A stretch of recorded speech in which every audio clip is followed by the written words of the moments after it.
بہت دیر خاموشی سے ڈرائیو کرتے رہنے کے بعد سالار نے قدرے اکتا کر ایک بار پھر اسے مخاطب کیا۔ نعت پڑھنے کے علاوہ اس میں اور کون سی کوالٹی ہے؟ اس کی آواز بلند تھی۔ امامہ بے اختیار چونک گئی۔ نعت پڑھنے کے علاوہ اس میں اور کیا کوالٹی ہے؟ سالار نے اپنا سوال دہرایا۔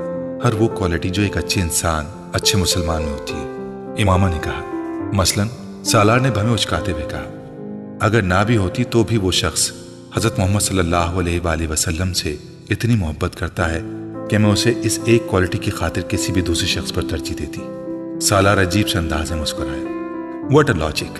ایسی باتوں کو تو میں واقعی نہیں سمجھ سکتا۔ اس نے گردن کو نفی میں ہلاتے ہوئے کہا، تم اپنی پسند سے شادی کرو گے یا اپنے پیرنٹس کی پسند سے؟ امامہ نے اچانک اس سے پوچھا۔ وہ حیران ہوا۔ آف کورس اپنی پسند سے، پیرنٹس کی پسند سے شادی کرنے والا زمانہ تو نہیں ہے یہ۔ اس نے کندھے اچکاتے ہوئے لاپرواہی سے کہا، تم بھی تو کسی کوالٹی کی وجہ سے کوئی لڑکی پسند کرو گے، شکل و صورت کی وجہ سے، یا پھر جس سے تمہاری انڈرسٹینڈنگ ہو جائے گی اس سے، ایسا ہی ہوگا نا؟ وہ پوچھ رہی تھی۔ یقیناً، سالار نے کہا، میں بھی تو یہی کر رہی ہوں۔ اپنی اپنی ترجیحات کی بات ہوتی ہے۔ تم ان چیزوں کی بنا پر کسی سے شادی کرو گے، میں بھی ایسی ہی ایک وجہ کی بنا پر شادی کرنا چاہتی تھی جلال نصر سے۔ وہ رکی۔ میری خواہش ہے کہ میری شادی اس سے ہو جو حضرت محمد صلی اللہ علیہ وآلہ وسلم سے مجھ سے زیادہ محبت رکھتا ہو۔ جلال النصر آپ صلی اللہ علیہ وآلہ وسلم سے مجھ سے زیادہ محبت کرتا تھا۔ مجھے لگا مجھے اسی شخص سے شادی کرنی چاہیے۔ میں نے تم سے کہا بعض چیزوں پر اختیار نہیں ہوتا، بعض خواہشات بس ان سے چھٹکارا پانا ممکن نہیں ہوتا۔ اس نے افسردگی سے سر کو جھٹکتے ہوئے کہا، اور اب جب وہ شادی کر چکا ہے تو اب تم کیا کرو گی؟ پتہ نہیں۔ تم ایسا کرو کہ تم کسی اور نعت پڑھنے والے کو ڈھونڈ لو، تمہارا مسئلہ حل ہو جائے گا۔ وہ مذاق اڑانے والے انداز میں ہنسا۔ امامہ پل کے جھپکائے بغیر اسے دیکھتی رہی۔ وہ سفاکی کی حد تک بے حس تھا۔ اس طرح کیوں دیکھ رہی ہو تم؟ میں مذاق کر رہا ہوں۔ وہ اب اپنی ہنسی پر قابو پا چکا تھا۔ امامہ نے کچھ کہنے کے بجائے گردن موڑ لی۔ تمہیں تمہارے فادر نے مارا ہے؟ سالار نے پہلے کی طرح کچھ دیر خاموش رہنے کے بعد بولنے کا معمول جاری رکھا۔ تمہیں کس نے بتایا؟ امامہ نے اسے دیکھے بغیر کہا، ملازمہ نے۔ سالار نے اطمینان سے جواب دیا، بیچاری یہ سمجھ رہی ہے کہ تم جو یہ شادی سے انکار کر رہی ہو وہ میری وجہ سے کر رہی ہو، اس لیے اس نے مجھ تک تمہاری حالت اظہار بڑے دردناک انداز سے پہنچائی تھی۔ مارا ہے تمہارے فادر نے؟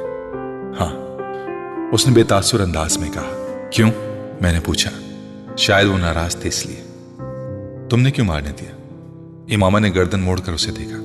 وہ میرے بابا ہیں، انہیں حق ہے، وہ مار سکتے ہیں مجھے۔ سالار نے حیرانی سے اسے دیکھا۔ ان کی جگہ کوئی بھی ہوتا وہ اس صورتحال میں یہی کرتا۔ مجھے یہ قابل اعتراض نہیں لگا۔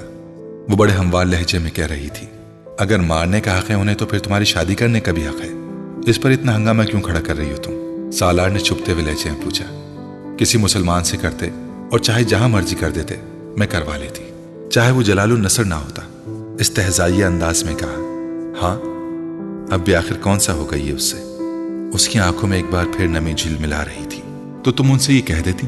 کہا تھا۔ تم سمجھتے ہو میں نے نہیں کہا ہوگا؟ مجھے ایک بات پر حیرانی ہے، سالار نے چند لمحوں کے بعد کہا۔ آخر تم نے مجھ سے مدد لینے کا فیصلہ کیوں کیا؟ بلکہ کیسے کر لیا؟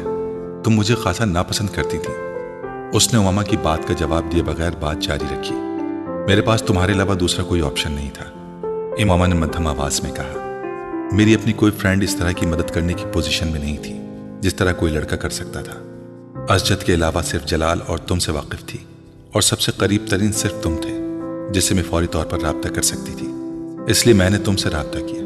وہ مدھم آواز میں رک رک کر بولتی رہی۔ تمہیں یقین تھا کہ میں تمہاری مدد کروں گا؟ نہیں، میں نے صرف ایک رسک لیا تھا۔